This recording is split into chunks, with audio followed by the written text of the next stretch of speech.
Olá! Nessa aula de hoje, nós vamos dar seguimento ao nosso primeiro vídeo e vamos conversar um pouquinho sobre um dos macronutrientes que são muito importantes para o funcionamento do nosso organismo. Nesse vídeo, nós vamos conversar um pouco sobre os carboidratos, né, a função desses carboidratos, composição, e quais são os tipos de carboidratos que nós temos. Nós iniciamos a nossa aula falando sobre as classes, né, e as fontes de nutrientes. Vamos entrar então agora, no assunto dos carboidratos.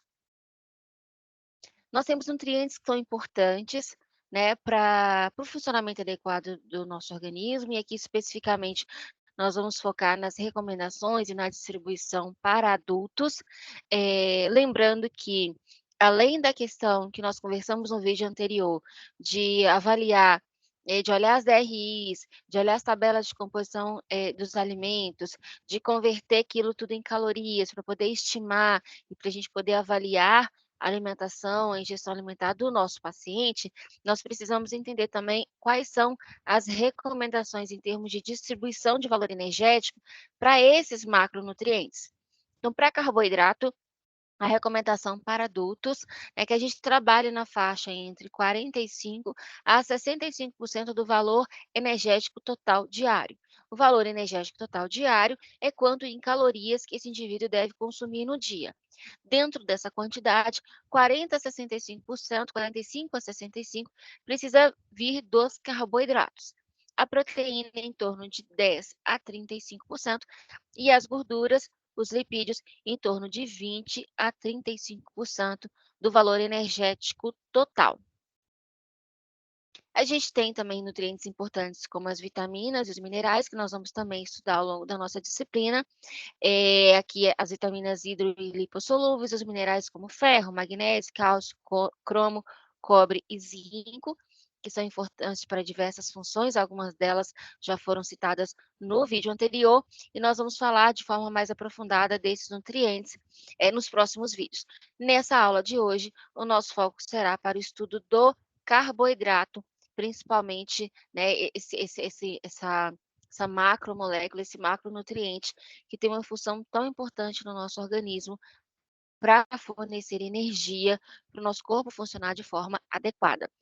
Então, o que a gente tem de informação importante aqui sobre os carboidratos? Eles são um grupo de substâncias que são compostas de carbono, hidrogênio e oxigênio.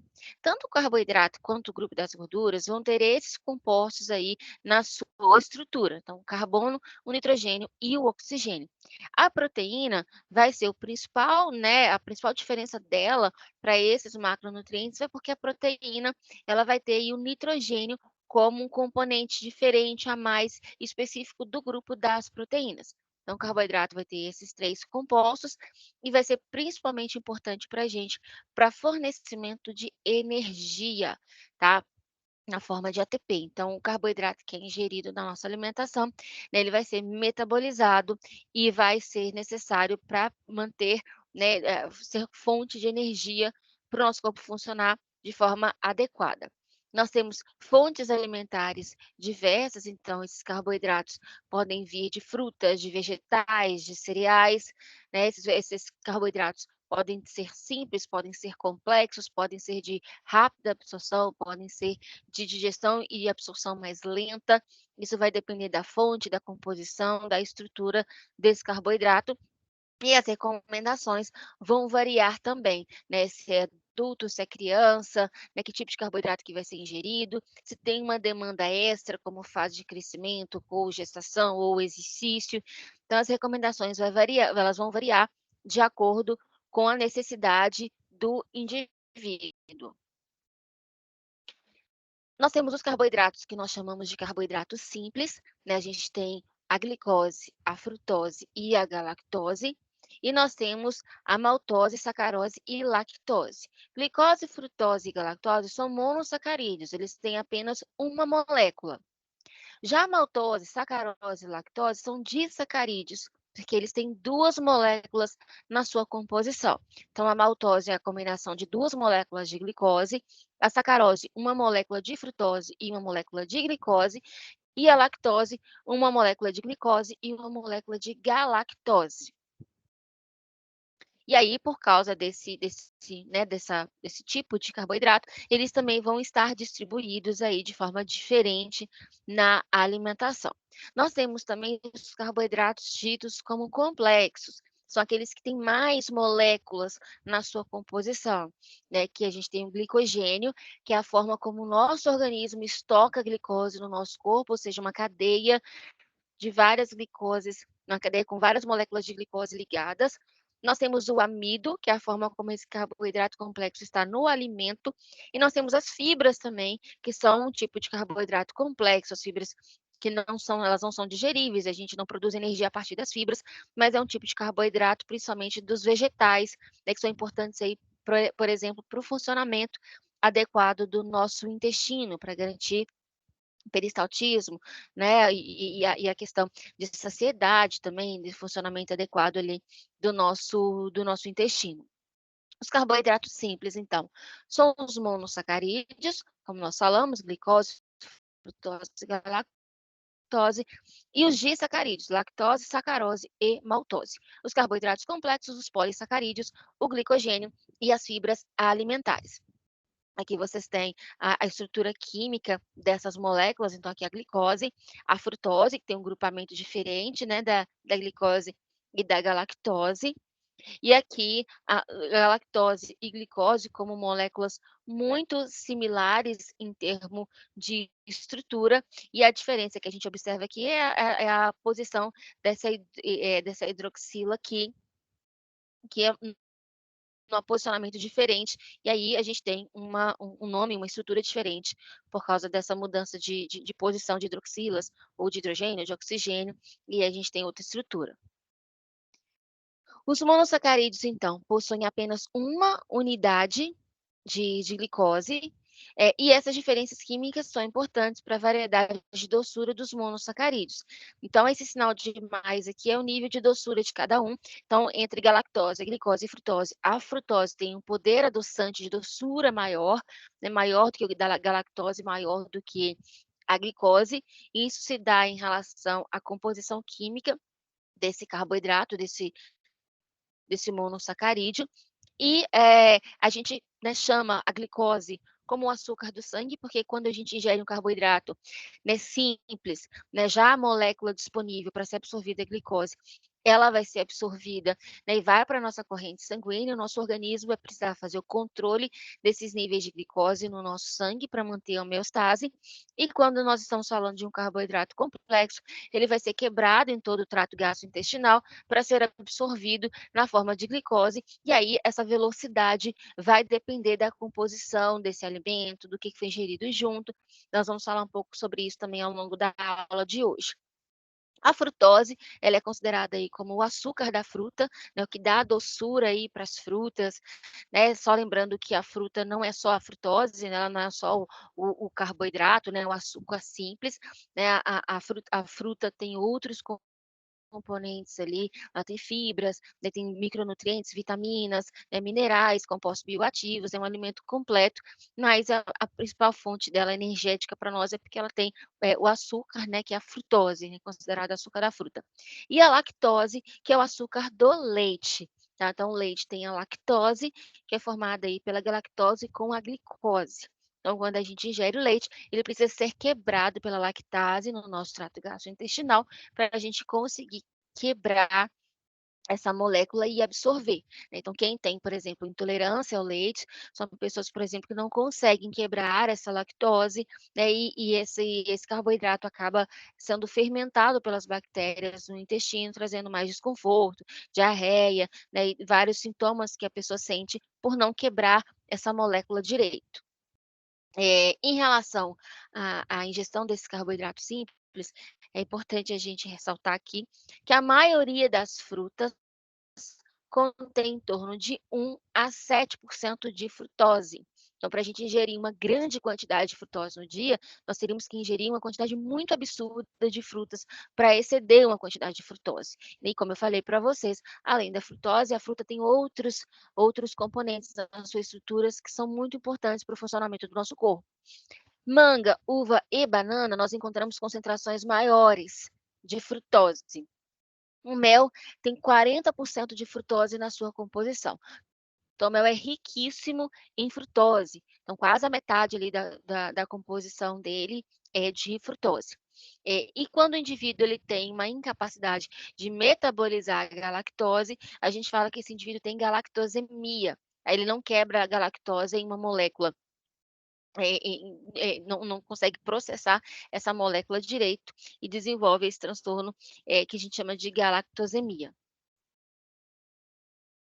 Sobre a frutose, é muito importante a gente entender que as doenças que a gente estuda e que vocês vão estudar ao longo do curso, os problemas de saúde que nós estamos enfrentando, de forma assustadora nos últimos anos, como obesidade, por exemplo, ou doenças hepáticas, tem a ver com o padrão da alimentação, e muitas vezes, a grande maioria das vezes, são associadas com o consumo de açúcar refinado.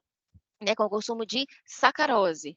E aí se levanta muito essa questão em relação ao consumo da frutose, porque a frutose está presente né, na composição desses carboidratos e está associada a vários problemas de saúde também. O excesso de frutose tem repercussões deletérias no nosso organismo, como pensando aqui especificamente na questão do fígado, que eu trouxe como exemplo para vocês, né, aumenta a fibrose, né, que são aquelas cicatrizes ali no fígado, aumenta a resistência à insulina, então esse indivíduo tem mais dificuldade de controlar a glicose, né, e liberação de insulina, isso pode levar futuramente, por exemplo, a um diabetes ou, né, está associado com quadros de obesidade também. Aumento do ácido úrico, porque a frutose pode no metabolismo dela, na forma como ela é quebrada bioquimicamente, a gente pode formar ácido úrico, então aqui no slide vocês têm um caminho disso, então a frutose sendo quebrada até a AMP e a xantina oxidase, a enzima convertendo esse AMP em ácido úrico, e esse aumento de ácido úrico de forma ali, né, descompensada, gera mais inflamação, gera mais estresse, né, inflama mais a célula hepática, inflama o intestino, né, está associada também com a alterações de processo inflamatório sistêmico no nosso organismo, e o excesso de frutose também é associado com alterações do tecido adiposo. Então, esse excesso poderia acumular mais gordura no fígado, poderia estar associado aí, por exemplo, a maiores alterações de intestino e de tecido adiposo, de pâncreas, levando a desordens metabólicas nesse indivíduo. Então, frutose e açúcar são os principais mediadores de doenças hepáticas gordurosas, doença hepática gordurosa não alcoólica, que é o que traz esse trabalho, esse artigo. Só que a gente precisa levantar e ressaltar aqui se é qualquer frutose que pode trazer esse malefício. Eu mostrei para vocês ali em termos de composição, que a frutose é um carboidrato simples, né, encontrado nas frutas. Só que a gente precisa entender que não é qualquer fonte. E o levantamento aqui desse assunto com vocês é justamente para a gente entender que o consumo em excesso de frutose está associado com doença hepática gordurosa não alcoólica, obesidade, diabetes, dislipidemias, doença cardiovascular. Só que essa frutose, principalmente, proveniente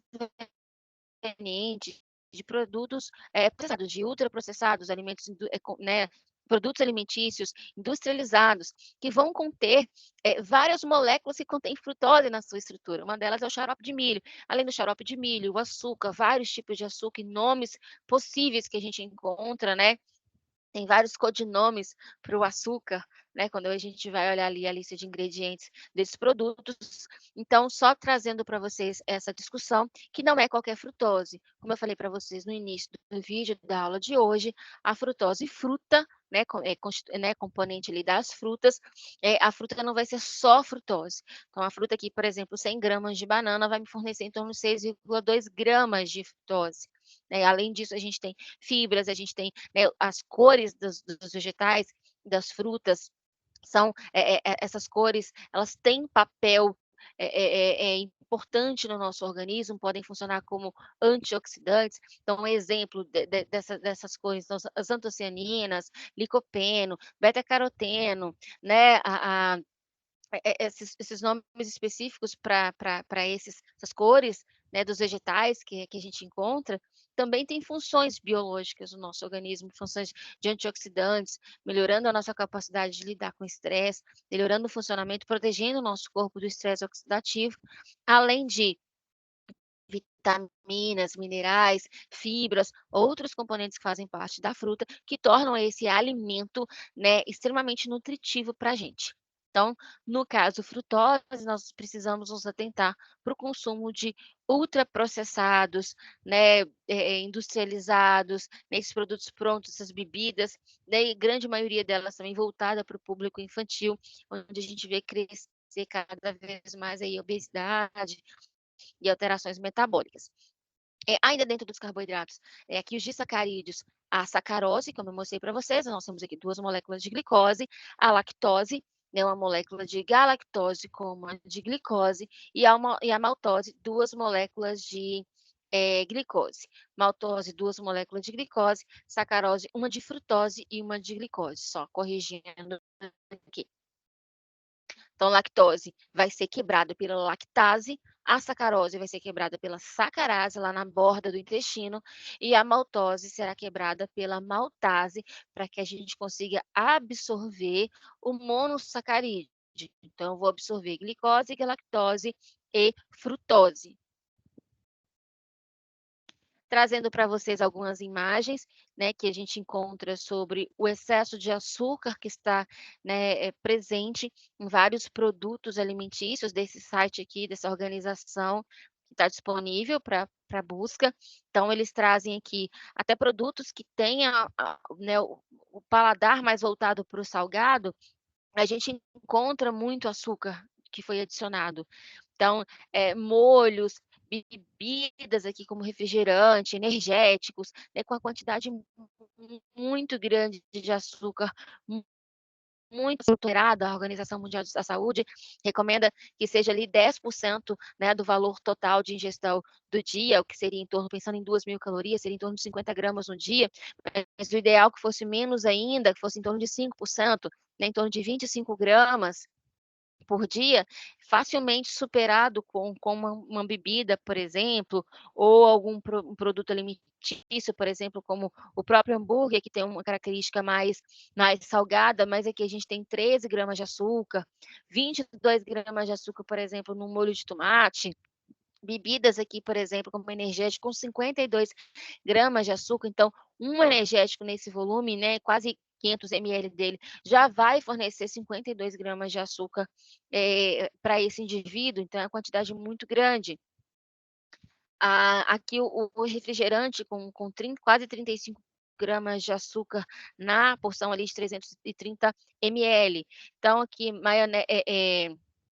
aqui, ó, embutidos também com uma quantidade muito grande de açúcar, né, mostarda com quantidade grande também, e biscoitos, né, de uma forma geral, né, a gente sabe que tem uma quantidade maior de açúcar. Então o alerta para a frutose é justamente em função ao consumo de ultraprocessado, né, industrializados, que vieram aí com essa pegada de trazer praticidade, facilidade, as pessoas acabam optando, né, pela praticidade, mas além, da frutose, nós precisamos entender que esses alimentos, né, estão associados, esses alimentos industrializados, a vários problemas de saúde, e além do excesso de frutose, nós vamos ter outros componentes adicionados ali, que não fazem bem para a nossa saúde, como aditivos, né, conservantes, aromatizantes, né, que são utilizados ali para trazer, cor, para preservar aquele produto por mais tempo, né, aumentar o tempo de prateleira.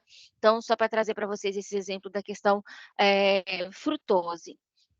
Em relação aos carboidratos complexos, nós temos esses 3 grupos que nós falamos um pouquinho sobre eles, que é o amido, o glicogênio e as fibras. O amido nós vamos encontrar nos alimentos, né, um carboidrato complexo. O glicogênio é a forma como a gente estoca essa glicose no nosso corpo, lá no nosso fígado, por exemplo, para poder manter os nossos níveis de glicose dentro do saudável, né, dentro da homeostase. E as fibras, que são tipos de carboidrato complexo também, faz parte aí dos vegetais, das cascas das frutas, né, das cascas das sementes, dos cereais, que vão ter um papel importante ali na questão de saciedade, de funcionamento adequado do nosso intestino. O amido aqui são várias moléculas de glicose, né, então uma cadeia com várias moléculas de glicose, assim como o glicogênio, só que são nomes, referentes à localização desse tipo de carboidrato. E aqui a celulose, que é um carboidrato complexo, né, que é uma fibra presente aí nos alimentos de origem vegetal. Então, os carboidratos complexos a gente chama de polissacarídeos. Eles têm muitas unidades de glicose, por isso o nome poli. Então, a gente tinha monossacarídeos, porque tem uma molécula. Assim, nós temos os disacarídeos, tem 2 moléculas, que são os carboidratos simples, que nós conversamos. E agora os carboidratos complexos, que são muitas moléculas de glicose. Então, o glicogênio é a forma que a gente armazena energia no nosso corpo. O amido faz parte do armazenamento das plantas, né? Como a gente vai ingerir esse carboidrato proveniente dos vegetais, das plantas. E as fibras fornecem estrutura, talos, troncos, raízes, folhas e cascas das plantas.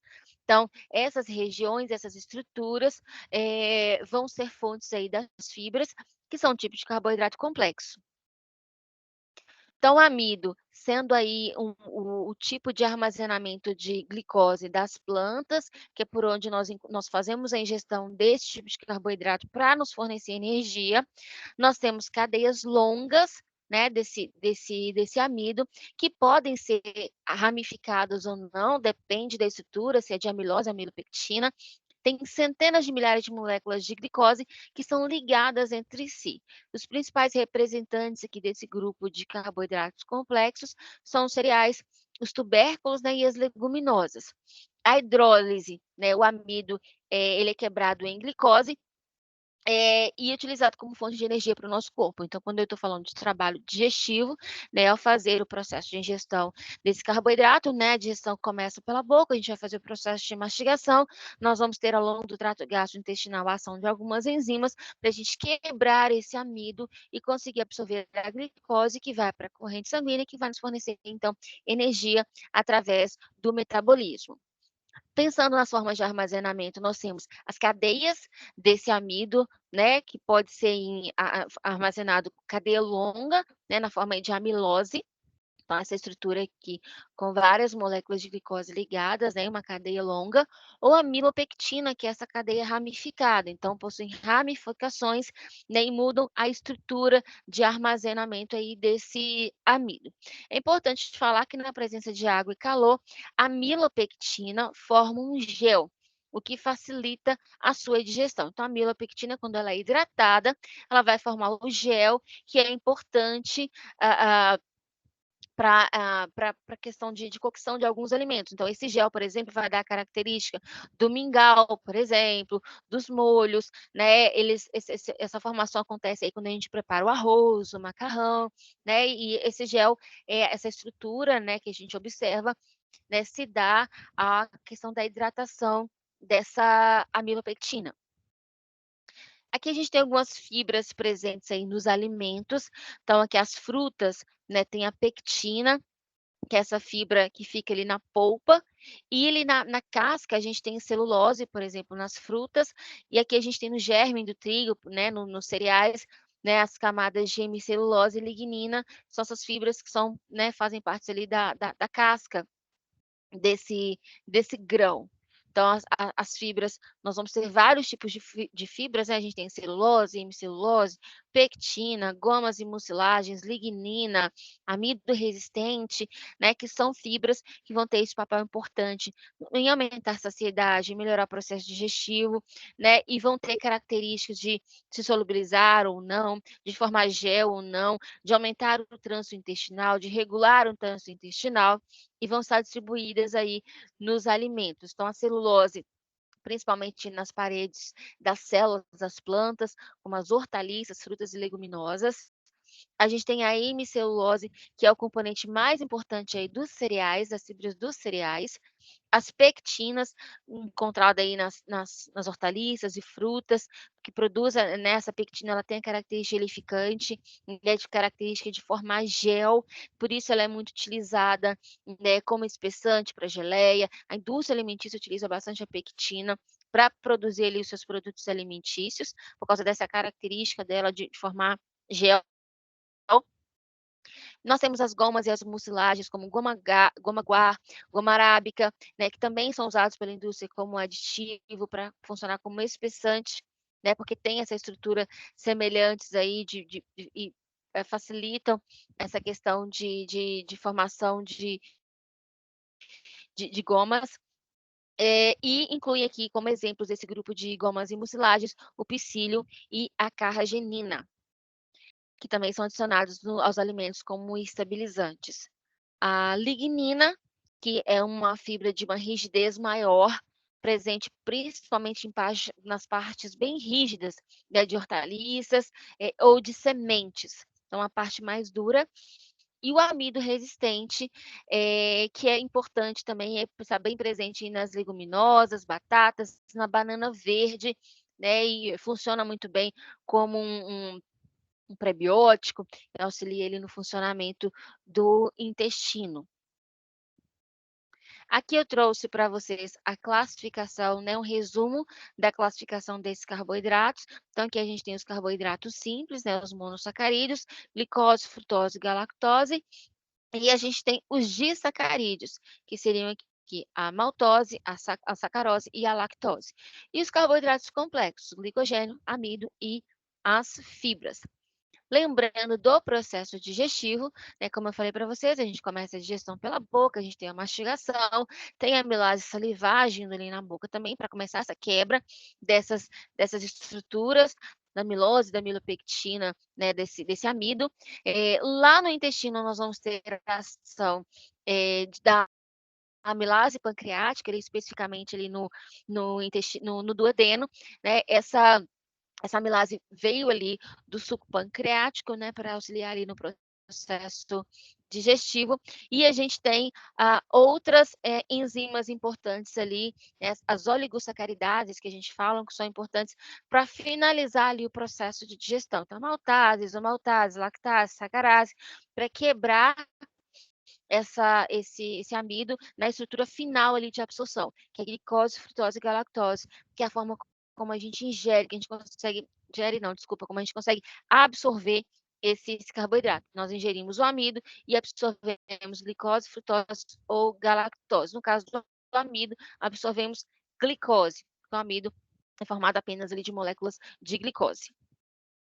Pensando no processo digestivo, vale ressaltar que a gente tem a ação da secretina, que estimula a liberação do suco pancreático lá pelo meu pâncreas, e esse suco pancreático vai ser importante para trazer o bicarbonato para tampar o meio, vai ser importante para trazer enzimas para fazer o processo digestivo e ajudar ali a quebrar essas moléculas em partículas menores para que elas sejam absorvidas. Então, tem 2 hormônios importantes aqui, a CCK para liberar enzimas, secretina para liberar bicarbonato. Tampam no meio, que cria um ambiente propício para que as enzimas que vieram também consigam quebrar essas moléculas, e a gente conseguir absorver.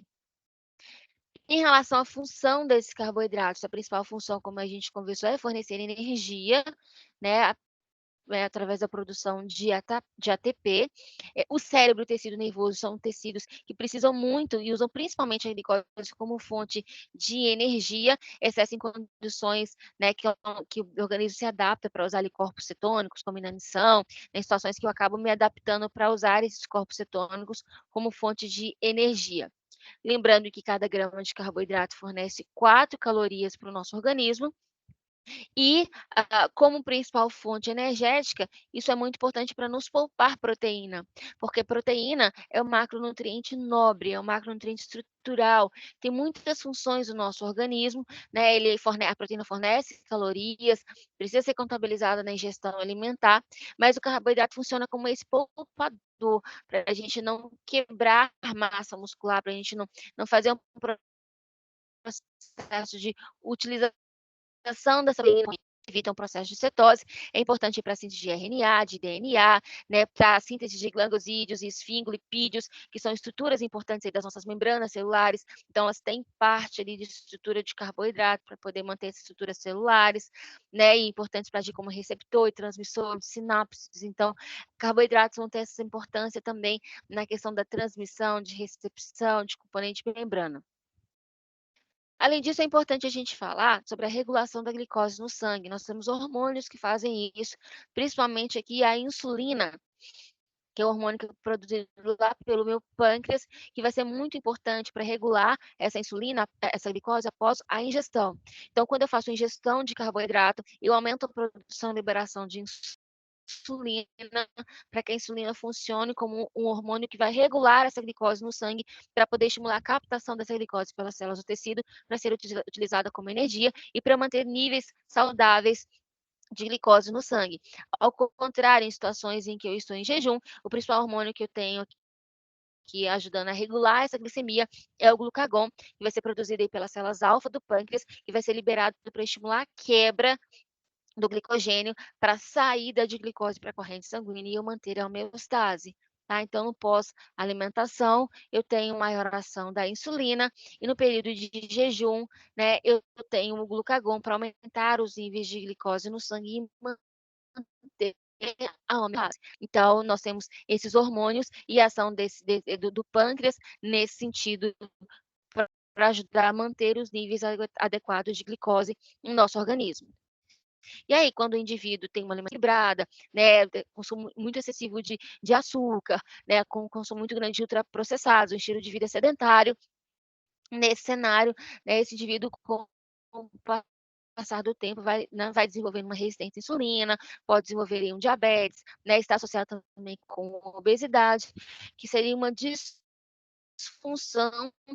nessa capacidade de regulação de glicose que meu corpo tem. Então, que há um desequilíbrio em relação a fatores de estilo de vida e alimentação, a gente perde um pouco esse controle aqui, e o que pode levar ao desenvolvimento de doenças crônicas. Uma forma da gente avaliar esse carboidrato é pelo índice glicêmico e a carga glicêmica. Tá? O índice glicêmico classifica os alimentos que têm carboidrato de acordo com a velocidade que cada um afeta o nível do açúcar do sangue. Então, a velocidade que essa glicose ela é absorvida e ela chega na minha corrente sanguínea. Então, esse índice glicêmico considera alimentos como alto, médio e baixo, de acordo com essa velocidade. É um método considerado pouco prático, porque ele avalia o alimento, né, que contém carboidrato quando ele é ingerido sozinho. E a gente sabe que existem outros fatores que afetam a absorção dessa glicose, se a gente for pensar, por exemplo, numa associação desse carboidrato com outro grupo de alimento que acaba atrasando a absorção dessa glicose, então a gente vai ter um efeito menor dessa glicose. Então, o que se utiliza com na, na prática com, com